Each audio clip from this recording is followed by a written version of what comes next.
Janine Locus, bourré, rata un virage non loin de Chêne épaisse et termina dans le jardin contre le vieux tas d'ordures. D'épaisse surgit du tunnel, nue et armée après avoir entendu le vacarme. Le fit rire Janine. Il rit aussi, trop rire la fit vomir. L'ambiance semblait détendue. La voiture n'était pas trop endommagée. Janine embarqua Népès à poil, sa hache, ils partirent chez elle. Elle le fit couler un bain, trouva de la vodka, ils trempèrent, burent, baisèrent. Le matin, elle décida qu'il vivrait chez elle. Il accepta. Elle le trouva maigre, elle le nourrit avec abondance. Il mangea beaucoup, ils picolèrent beaucoup. Il récupéra les vêtements d'un ex restés dans les armoires depuis la rupture. Janine habitait à Saniel, une villa en pierre de camp entourée d'un jardin en friche envahi de frelons. Depuis la fenêtre de la cuisine, on voyait la maison de la nature et de l'estuaire, et les voitures immatriculées de partout, et les touristes avec leurs appareils photo. La villa mal entretenue se dégradait d'année en année. Le frère de Janine, Bernard, lui donnait chaque mois de l'argent pour s'en occuper, mais elle ne s'en occupait pas du tout et plutôt achetait de l'alcool et des produits de beauté. La maison avait appartenu à leur mère. Au décès, les deux enfants avaient conclu un arrangement. Janine s'en foutait manifestement. Et il apparaissait que son frère ne cherchait pas à corriger la situation. Il payait, s'occupait d'autre chose, évitait la maison. Janine et lui gardaient cependant de bonnes relations. Il se voyait toujours chez lui, qui habitait seul un pavillon en bordure de la petite ville et collectionnait les papillons rares. Népès et Bernard Locus se s'entendirent bien. Après une année passée avec Janine Locuste, Népès commença de dresser des animaux. Cela dura 2 ans. Il installa une nouvelle serrure à la porte de la cage et conserva la clé en permanence sur lui. Tous les soirs, il s'y enferma avec des bêtes achetées, trouvées sur la route ou reçues en cadeau, et qui passaient leur journée en cage. Il les dressait, puis les libérait. Il racontait certaines prouesses à Bernard et Janine. Il ne montrait rien. Mes bêtes ne sont pas des animaux de cirque, affirmait-il. Il n'accomplissait pas ses prodiges dans un but de divertissement. Il se mettait en colère si on insistait. Aussi, plutôt que de l'exciter, on le laissait dire. Un chien capable d'utiliser une calculatrice. Un rat devenu habile au point de tailler des pieux qui lui servaient d'armes pour attaquer les chats. Un chat flûtiste. Une nuée d'abeilles s'organisant comme des pixels pour écrire des phrases.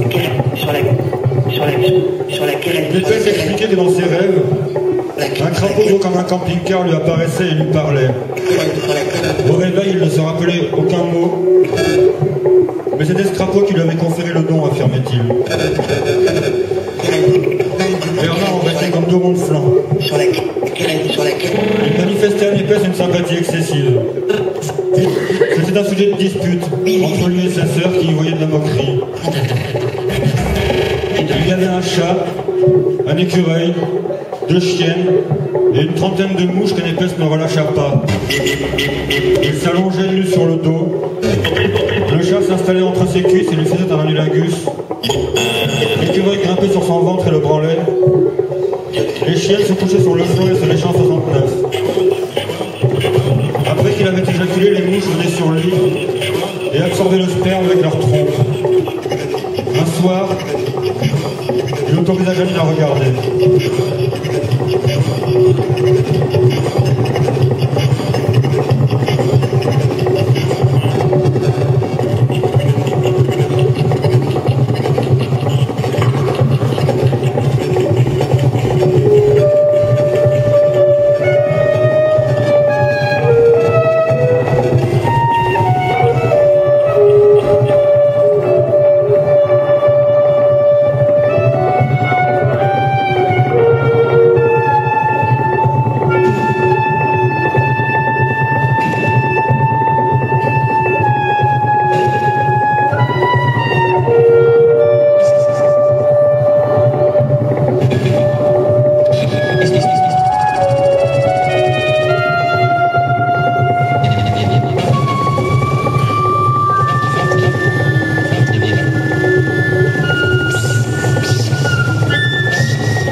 silence, on entendait une abeille cogner avec insistance contre la fenêtre.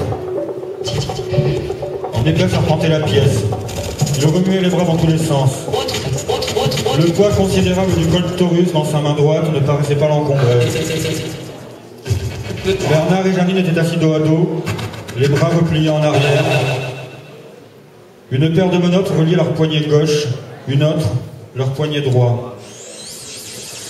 Une balle avait perforé le cœur de Janine et quitté son corps en explosant l'omoplate, laissant derrière elle un trou de la taille d'une sous-tasse.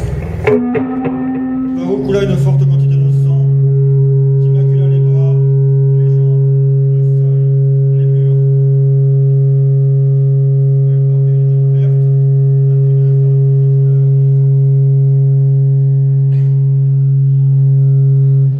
Des matières fécales s'étaient répandues entre et sur ses jambes nues.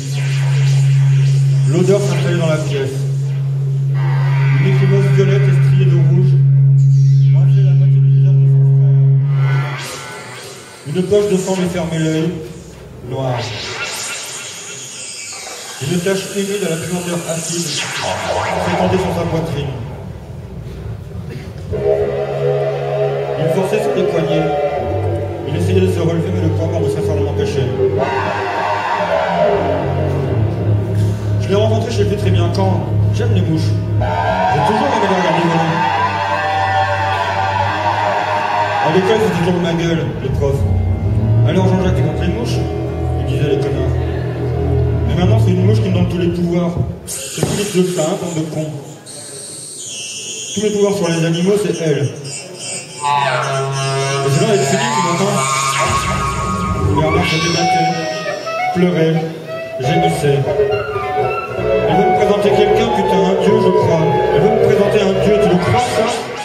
Moi, pauvre petit con que tout le monde donnait perdant, j'ai rencontré le dieu des mouches. Le dieu des mouches, nom de Dieu. S'il te plaît, je t'en supplie, dis rien à personne, s'il te plaît. Dans une très grande caverne, je dois le rencontrer, elle m'a dit. Il faut que je me tienne prêt. Il y aura un guide, c'est pas encore très clair. Putain, le dieu des mouches. Bernard raquait le sol avec ses pieds, poussait avec ses hanches, suait, serrait les mâchoires. Dans son dos, le cadavre de Janine ballottait. Un peu de sang s'épanchait encore sur la poitrine. Le dos de sa chemise, imbibé de sang, collé au t-shirt de son frère. Il sentait probablement la plaie frotter contre sa peau tandis que dans son effort inutile, il bougeait.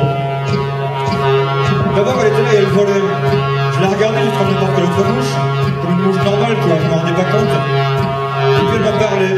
J'ai entendu sa voix, enfin dans ma tête, je l'ai entendue. Et après, elle est carrément rentrée dans ma tête. Je te jure que c'est vrai, je te jure. Elle est passée par l'œil. Il a fait que je tire au maximum ma paupière inférieure, comme ça, tu vois. Et que je regarde le plus haut possible, et elle est entrée. Par l'œil, comme ça. Comme ça, je suis sous une porte, quoi. Putain, ça fait drôle, le début. Bernard cessa ses efforts. Il pleura et poussa des plaintes sourdes, évoquant l'agonie d'un chien. Franchement, après le premier chant, ça m'a fait un truc dingue. Comme si elle me baisait, comme si mon nez était une chatte. Au plafond, près de l'ampoule éteinte, deux mouches s'accouplèrent.